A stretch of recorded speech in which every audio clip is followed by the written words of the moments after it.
Should student athletes take supplements? I get this question a ton and it's understandable. The supplement industry is a $150 billion industry and there's no sign of it stopping. So, supplements are everywhere. Everyone's trying to promote a certain supplement. And so I totally understand why you guys have a lot of questions, especially when you talk about a youth athlete versus a regular, like adult athlete, what that should look like. So today we're going to address how young is too young for supplements, what supplements are a load of crap versus what actually has a lot of evidence to its benefits. And we'll discuss it and when you should consider supplements as a student athlete. So welcome back to the Student Athlete Performance Podcast, where we help you unlock your full potential through better nutrition, better habits, and a better mindset. Let's get into it. When should athletes consider taking supplements? Let's first get clear on the age piece, because I know that's a thing that parents have a lot of questions on, especially some of you guys, youth athletes, may recognize this as well. And so when is too young for supplements? First off, we need to understand that there are some supplements that are pretty basic. Multivitamins, vitamins in general, some of the minerals, even omega-3s, like there's a lot of things that are just like pretty basic and pretty safe relatively. And then there's the next level where it's things like, maybe creatine, protein, caffeine, I would say even on a higher scale of that.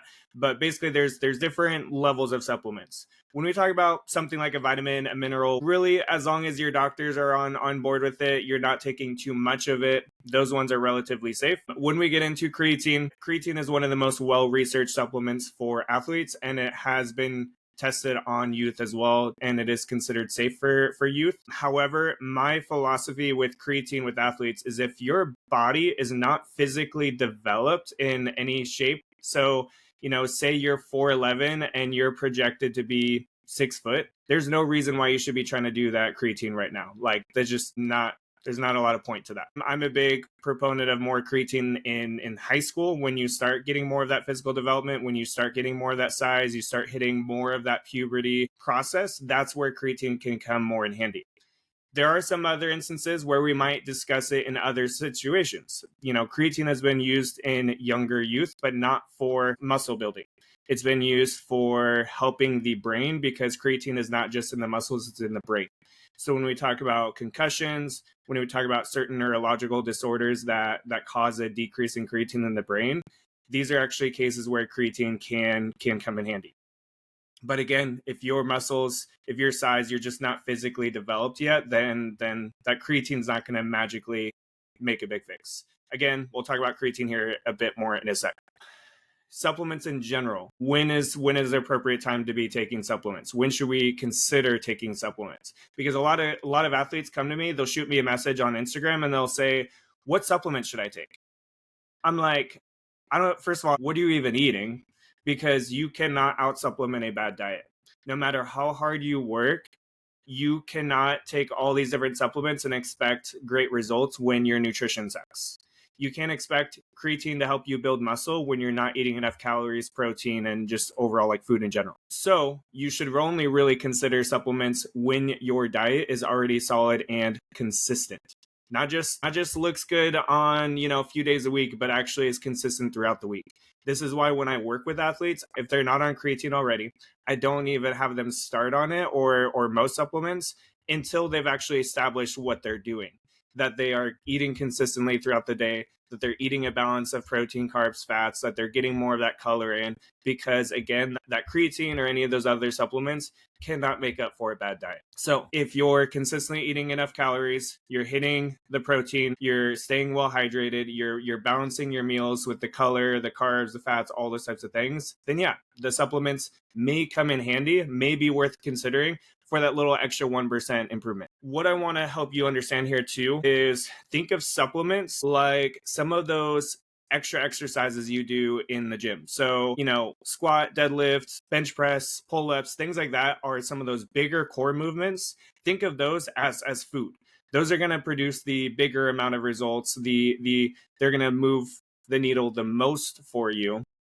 But then an external rotation, an internal rotation, some of those more like minor muscles, yes, they're important and yes, they can be useful, but they're not going to be the priority of your workouts. You're not going to be doing them all the time unless you're injured. And that's where another case where supplements may come in handy when you are injured.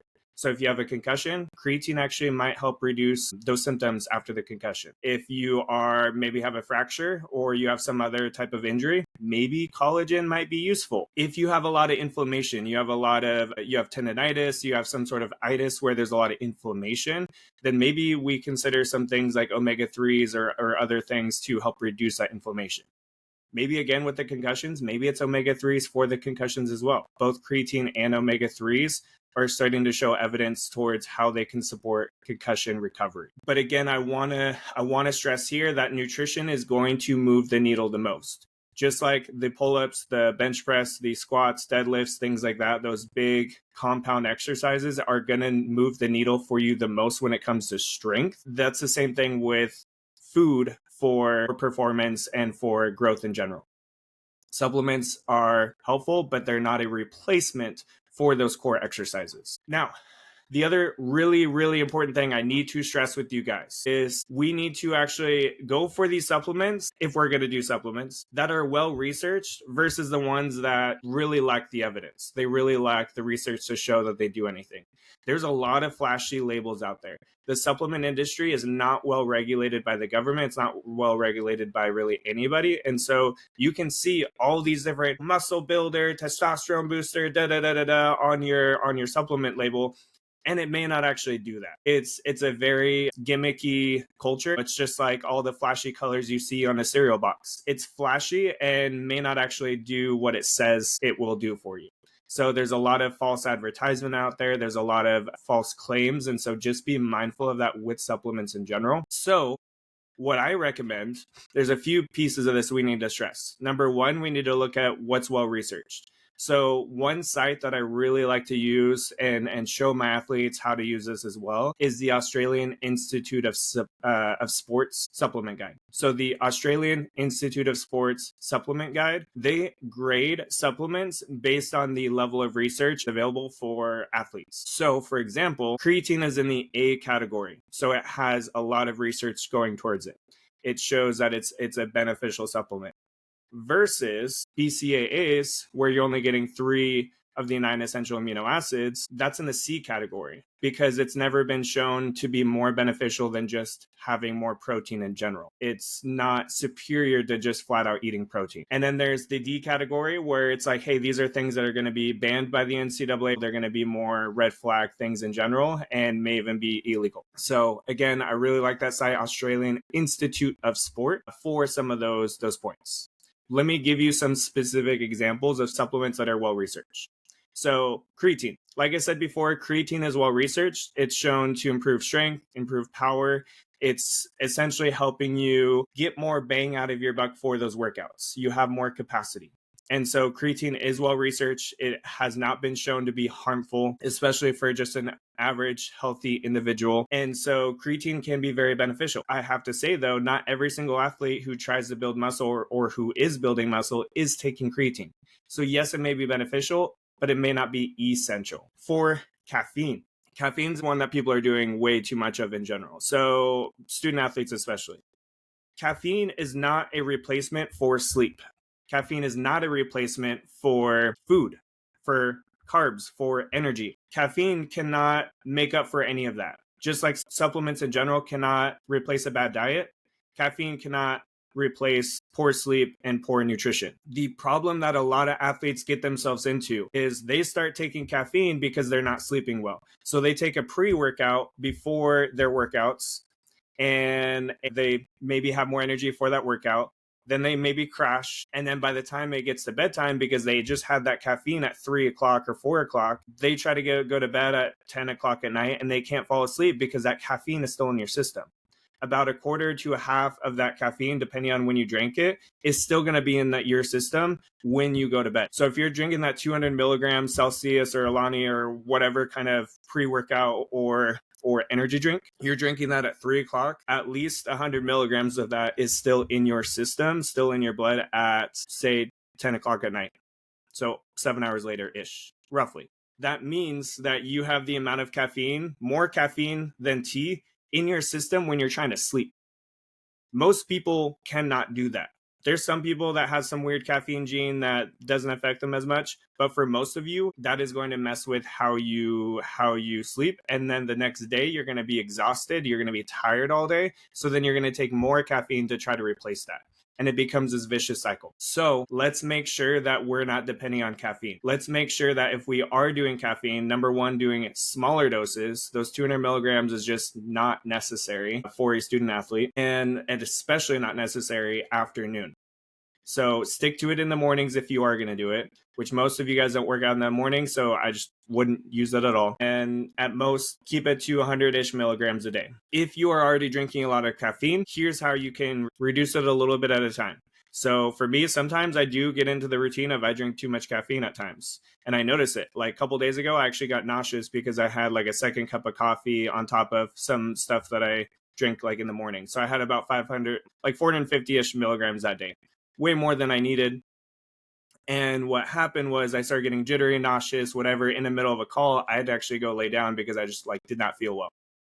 And so what you do is you just slowly start decreasing that later caffeine. So maybe stick to your first cup, or maybe scoot that first cup later, a little bit later, and then go for smaller amounts of caffeine maybe. So instead of a coffee, go for a tea. Instead of a pre-workout or like a energy drink, go for something that maybe has 50 to 100 milligrams caffeine. Slowly start reducing that amount over time.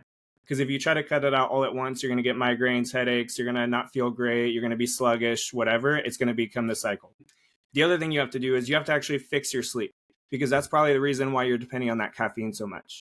So if you are playing on your phone at 10 o'clock at night when you should be sleeping, or when you should be trying to get ready for sleep, maybe lay off that screen for half an hour before bed. Put it out of sight, put it far away from you so it's harder to do, and focus on actually getting ready for bed. Do some reading, do something else that's going to help your brain relax so that you can actually sleep. If you have a hard time where maybe you don't have a lot of time to sleep at night because you have a late night workout, then try to fit in a 25-minute nap after school, somewhere around 3 o'clock, 4 o'clock, 5 o'clock, somewhere in there. Don't go over that 30 minutes, just something just to give you a little energy boost. You don't even have to fall asleep. Just do something to stimulate that. And then you're going to feel a lot better for that maybe late night workout. And then you're going to be able to sleep better at night because you're allowing your body a little bit of rest, but not too much rest where you struggle with sleep. So again, caffeine is often used as a Band-Aid for poor sleep. It's often used as a Band-Aid for poor nutrition, because if you're not fueling your workouts, that's probably why you don't feel a lot of energy. If you had lunch and then you're not eating anything after lunch and you're going into a workout, that's probably why you feel tired and sluggish, is because you're not getting enough energy. You're not getting carbohydrates to fuel that workout. So again, we've got to address the problem, not just the symptoms. Protein powder. Protein's another well-researched supplement. It is safe as long as you're, again, being mindful of which ones you're taking. Now, there's a lot of garbage protein powders out there. There's a lot of garbage protein things in general out there. Make sure that it's a quality thing, which we're going to talk about here in a sec. And use it as a supplement, not a replacement. If you're 100 pounds, you can get plenty of protein in a day. If you're 150 pounds, you can still get plenty of protein without any supplements in the day. Most of you guys try to do these shakes thinking you need all this extra protein when you really don't. It's actually pretty easy. It's usually when you get to heavier, like 200, 250, 300 pounds, that's where it gets a little bit trickier to get enough protein in a day. But for the most part, you guys can get enough protein without even needing one of the shakes. They're convenient. I understand that. That might be one reason to take one. Just don't rely on them. So the other thing I need to stress with you guys is the importance of third-party testing. The supplement industry is not regulated the same as the food industry. It is not well managed, which means there are a lot of supplements on the grocery store shelves, on the GNC shelves, that are things that you should not be taking as an athlete or really as a human, frankly. And so we need to look at what are some ways that we can minimize adulteration, how we can minimize taking substances that may have banned substances in them. Because when we look at college and professional athletes, when we look at Olympic athletes and we hear about them getting suspended for taking some banned substance, most of them, I would argue, are not doing that intentionally. They're just not being smart about what they are taking. They're taking a pre-workout that may have some other chemicals in them. They're taking a mass gainer that might have testosterone in it.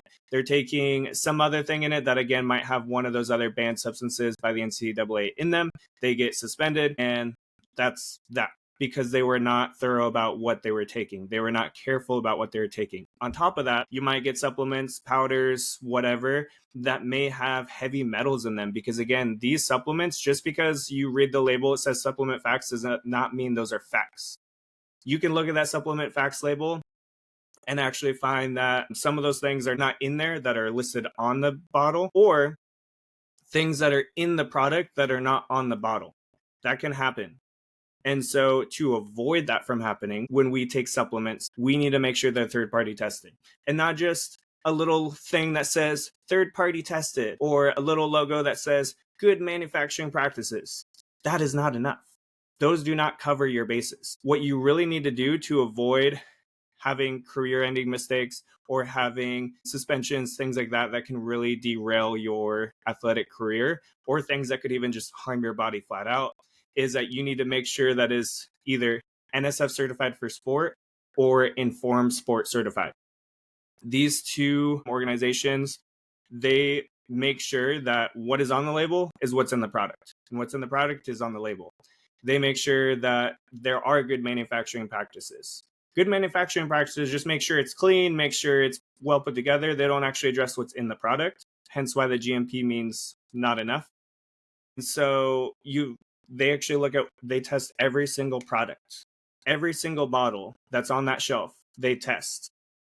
So they're very thorough about what they're doing. And they make sure not just banned substances, but other contaminants like heavy metals that could cause you some serious liver or kidney issues.